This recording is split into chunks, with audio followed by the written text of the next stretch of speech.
So the worktop's just been delivered. I'm going to check the carcasses now, just to make sure they're all level before I do any cutting. So I'll do that first, and then after that, we'll get some of the worktops on the trestles, and we'll start cutting them. And are you going to be fitting under-mounted sink as well? Well, it's already been mounted in. I'll make sure that you clean the stainless steel, because if there's any dust on it and you put the silicone onto it, it won't stick properly. I get some alcohol wipes, and I'll wipe all that first, and I'll just do the whole lot actually, because otherwise the worktops won't stick. That's not good. So, you know, there's a bit of a gap underneath that. I can already tell that I might have a slight issue there. This side's gonna have to be raised. Yeah, it's about 3 mil, 4 mil. If I put that on there, this joint is gonna be almost coming up in the air. We don't want a hump coming down like so. So we need to get that sorted. These are the kind of things you've got to check. If you don't check them and you start fitting them, you're gonna come into problems. So rule number 1, stick a level on the kitchen.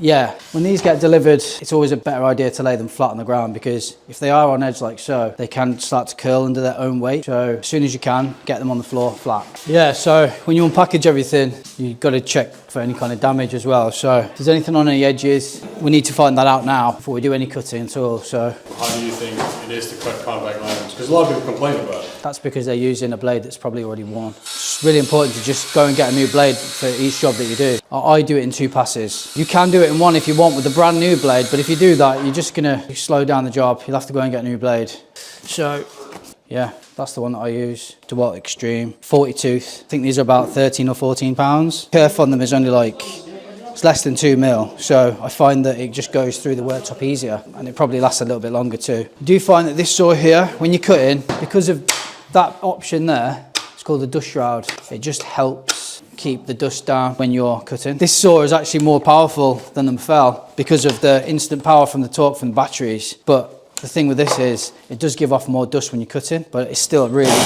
really good saw.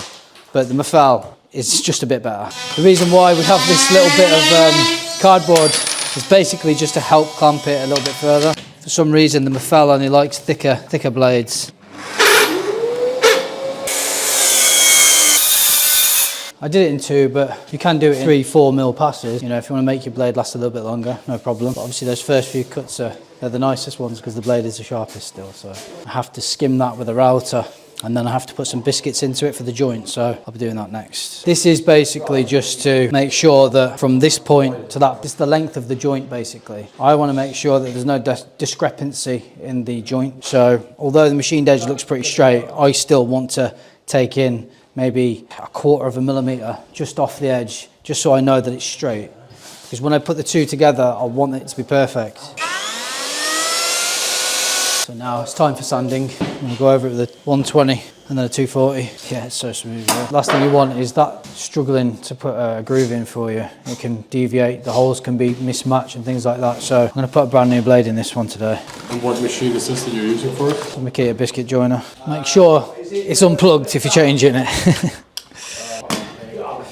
So these worktops are 12, so let's set it to 6. So that's our joint line. These 2 are where the biscuit groove is going to be.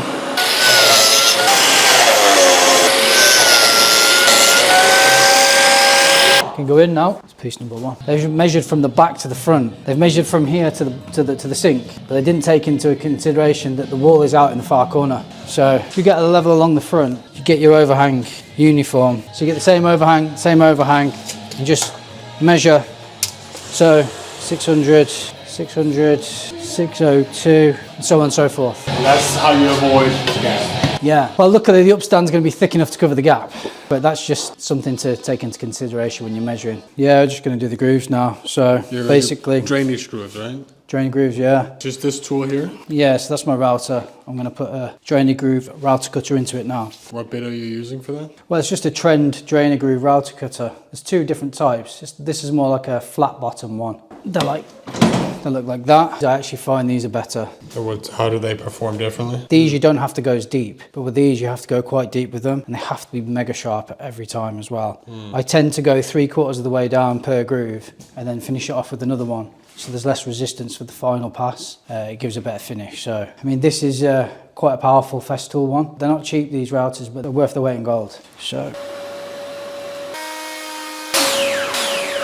So how many passes did you do in total? I've done quite a few passes, but if you look at the end, it will start to burn a little bit because the router's just taking a lot of strain. So what I normally do, I've got almost the full depth, and then I'll try and finish it off with the new blade because we'll get rid of any kind of discrepancy and then it won't leave any burn marks. So use one as much as you can, as deep as you can, and then use another one then just to finish the final pass. And so how does it work?